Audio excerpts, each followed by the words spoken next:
Just out here walking Roy a little bit.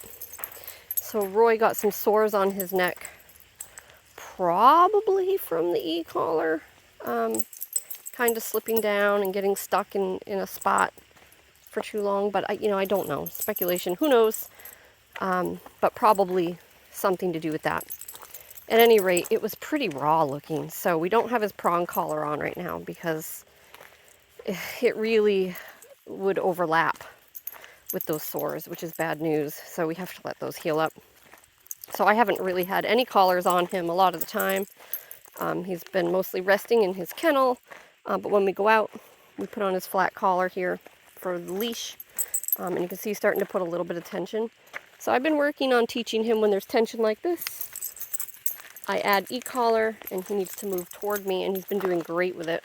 I'm actually going to turn it up a couple points, because even though that looked like he cared about it, he was still trying to avoid it. He knows what to do with it, because we've done the training. So I'm going to bump it up to an 11. And you can see he mostly walks here with a really loose leash, and that's how it should be. There shouldn't be any tension. And so you can do this without a prong collar. My preference is when the leash is on a dog, it's on a prong collar. I'm going to go this way. Good.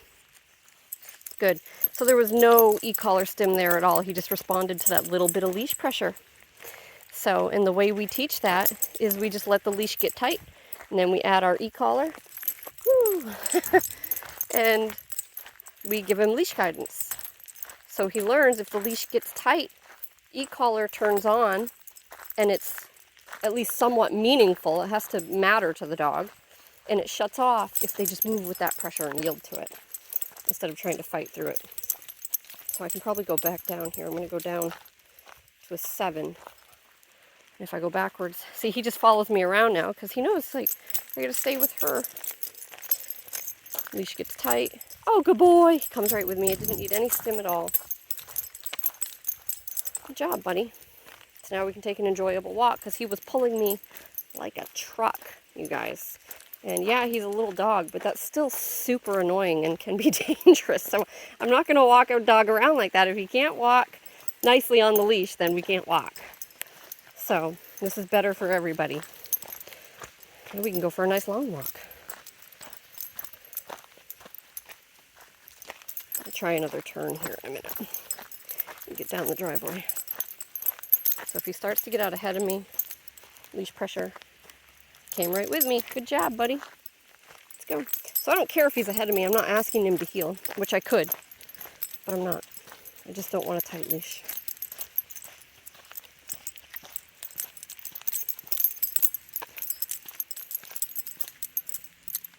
So that was a little bit of a tap when he hit the end of the leash.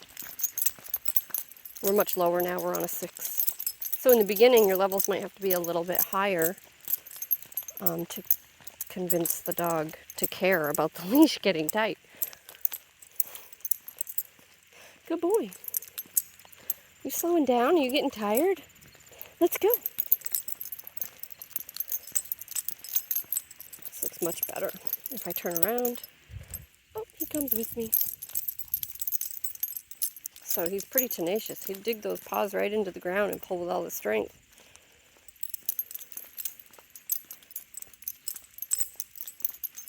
Good boy. Let's go. Good job, buddy.